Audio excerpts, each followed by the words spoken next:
Il y a du droit. Michel Burgon. Bonjour. La loi d'urgence pour faire face à l'épidémie autorise des ordonnances publiées et à venir pour adapter les lois aux circonstances. Ces mesures sont constitutives d'un droit organisé dans l'urgence de la contrainte. Et la fin du confinement ne sera certainement pas le retour à la situation d'avant. Au droit de circonstance devrait succéder la mise en place d'une nouvelle législation pour une nouvelle société. La crise sanitaire a des conséquences juridiques de nature diverse. La première et la plus pertinente est l'hyperactivité réglementaire, voulant faire face à la situation d'urgence. Déjà plusieurs centaines de pages au journal officiel. Cette vitesse pose des problèmes d'interprétation immédiate et future. Tout cela conduit à un environnement incertain et sans sécurité juridique. Nombre de questions restent sans réponse en droit, souvent par manque de clarté de la norme, ou en absence de norme, ou encore en raison de la disparité des critères. Il y aura des litiges et les tribunaux auront fort à faire en raison de cette législation exceptionnelle.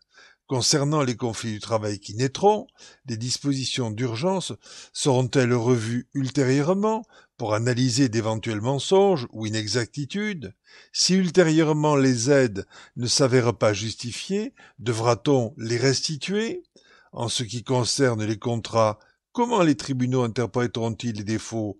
Force majeure ou rebus sixtantibus, en ce qui concerne la collaboration des entreprises, des secteurs vitaux.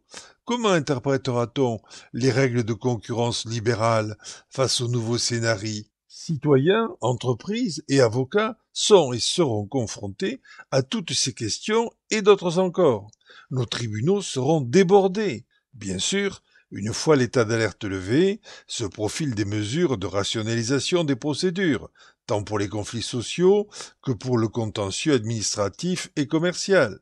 Cependant, rien n'est clair concernant les contentieux civils. Il faut s'attendre à une avalanche de poursuites en raison des violations contractuelles, non-paiement de loyer, retard, manque de fournitures, etc.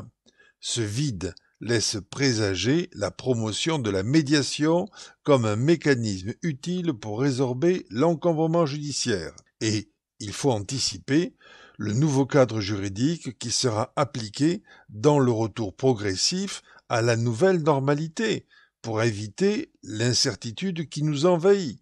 Plus que jamais, nous avons besoin de fortes doses de sécurité juridique. Les citoyens et les entreprises doivent savoir à quoi s'attendre, ce qui nécessite un cadre juridique et législatif stable, clair et instaurant la confiance, tout comme ils doivent disposer d'un système judiciaire efficace et performant.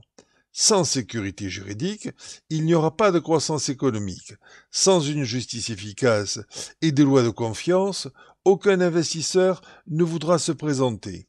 Les acteurs et les marchés ont besoin de confiance et de garantie, sachant à quoi ils peuvent s'attendre en termes de prévisibilité dans l'application des règles par les tribunaux. À la semaine prochaine. D'ici là, visitez le site de Radio Présence. À la page de l'émission, des liens vous permettront de poursuivre nos réflexions.